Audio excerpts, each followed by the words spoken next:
করতে শুরু করেছে পশুর হাট। স্বাভাবিকের চেয়ে হাটে গরুর সংখ্যা বেশি, তবে দাম নিয়ে মিশ্র প্রতিক্রিয়া রয়েছে। এ নিয়ে বিস্তারিত জানাতে টাঙ্গাইলের কাকুয়া হাট থেকে আমাদের সঙ্গে যুক্ত আছেন সহকর্মী কাউসার আহমেদ। চলে যাচ্ছি কাউসারের কাছে। কাউসার, হাটে আমরা বলছিলাম যে পশুর সরবরাহ অনেক রয়েছে, দাম কেমন দেখছেন এবং ক্রেতা বিক্রেতারা কি বলছেন বিস্তারিত জানাবেন।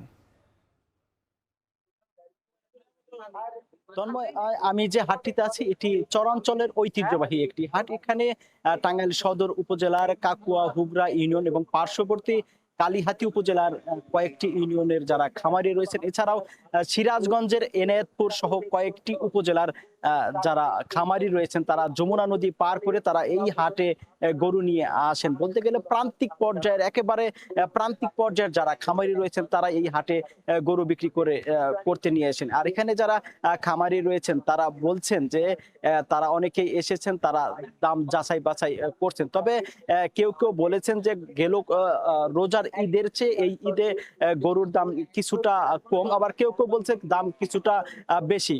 কোনো ব্যবসায়ী বলেছেন রোজার ঈদের চেয়ে যে গরুর দাম ছিল 1,00,000 টাকা, সেই গরু আজকের হাটে বিক্রি হচ্ছে 95,000 টাকা। আবার কেউ বলছে এই গরু 1,05,000 টাকায় বিক্রি হয়েছে। ব্যবসায়ী, খামারি এবং যারা ব্যাপারী রয়েছে তাদের মিশ্র প্রতিক্রিয়া রয়েছে। তবে প্রান্তিক পর্যায়ের খামারি যারা রয়েছেন তারা বলছেন যে তাদের গরু উৎপাদন খরচ অনেকটাই বেড়ে গিয়েছে। তারা বলছেন যে গোখাদ্য, বিশেষ করে ভুসি, খোল এবং খড় সহ যে গোখাদ্য রয়েছে সেই দাম অনেকটাই বেড়েছে।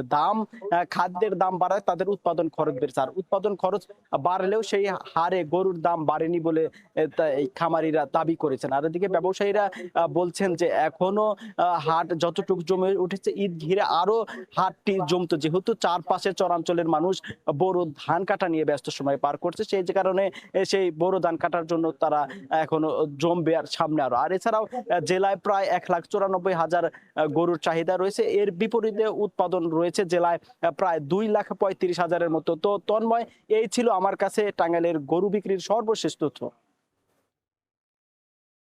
কোরবানির পশুর হাটের খবরাখবর জানাতে টাঙ্গাইল থেকে আমাদের সঙ্গে যুক্ত হয়েছিলেন সহকর্মী কাউসার আহমেদ।